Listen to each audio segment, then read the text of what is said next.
Hello बच्चों, आज हम करेंगे एक्सरसाइज 7.3 क्वेश्चन नंबर 2।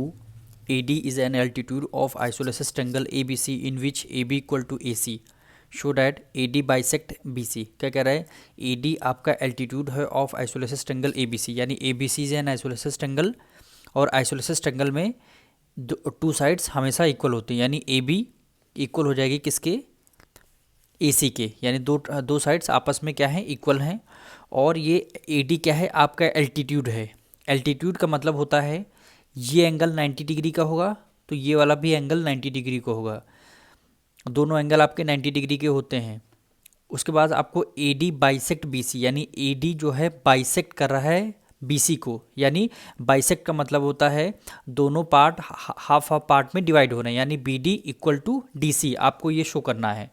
बाइसेक्ट का मतलब दोनों आपस में हाफ हाफ पार्ट में डिवाइड हो रहे हैं।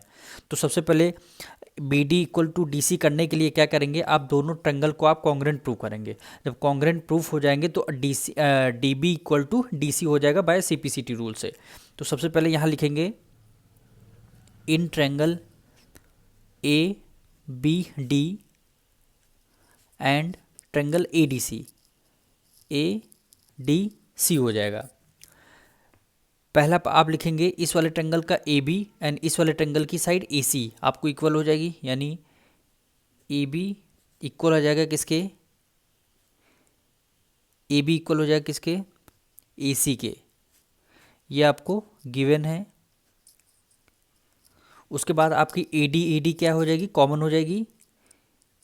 AD इक्वल आ जाएगा AD, ये दोनों ट्रायंगल में आ रही है इसलिए ये वाली साइड कॉमन हो जाएगी। और ये एंगल, इस एंगल को एंगल 1 मानते हैं, इस एंगल को एंगल 2 लेट कर लेते हैं, यानी एंगल 1 90 डिग्री होगा और एंगल 2 भी 90 डिग्री होगा। ये हमें भी गिवन है। एंगल 1 इक्वल टू एंगल 2, ये भी आपका गिवन है। अब देखिए किसी भी ट्रायंगल में 3 पॉइंट मिल जाते हैं, वो क्या होते हैं? आपस में कॉन्ग्रुएंट हो जाते हैं। यानी यहाँ पे लिखेंगे triangle ABD congruent to triangle ADC। अब यहाँ पर कौन सा रूल लगेगा? ध्यान रखना, ये है 90 डिग्री। 90 डिग्री सामने वाली साइड क्या हो गई? हाइपोटेन्यूज हो गई, और ये इसकी साइड हो गई, यानी इसमें RHS रूल लगेगा। RHS रूल से ये वाला ट्रायंगल हमारा कॉन्ग्रुएंट प्रूफ हो गया। जब कॉन्ग्रुएंट प्रूफ हो गया, इस वाले ट्रायंगल का BD एंड इस वाले ट्रायंगल का DC ये क्या हो जाएंगे? आपस में इक्वल हो जाएंगे। तो यहाँ पे लिखेंगे BD इक्वल हो जाएगा CD के बाय CPCT रूल से ये इक्वल हो गए। तो देयरफॉर यहाँ पे लिखेंगे AD बाइसेक्ट BC, यानी AD क्या कर रही है? बाइसेक्ट कर रही है BC को, यानी BD इक्वल टू DC हमने यहाँ CPCT रूल से प्रूव कर दिया। अब हमारा सेकंड पार्ट में क्या कर रहा है? कह रहा है AD बाइसेक्ट एंगल ए, यानी AD जो है बाइसेक्ट करेगा एंगल ए को। एंगल ए का मतलब इक्वल इक्वल पार्ट में दोनों एंगल हमारे डिवाइड होंगे, यानी इसको मान लेते हैं एंगल 3, ये मान लेते हैं एंगल 4। तो यहाँ भी हो जाएगा एंगल 3 इक्वल हो जाएगा एंगल 4 से। क्यों हो जाएगा? जब दो ट्रायंगल कॉन्ग्रुएंट प्रूफ हो चुके हैं तो ये वाले दोनों एंगल भी आपस में इक्वल हो जाएंगे।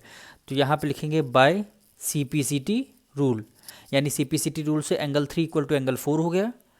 Therefore AD bisect angle A, यानी AD बाइसेक्ट एंगल ए। ये हमारा आंसर है। मिलते हैं नेक्स्ट वीडियो में।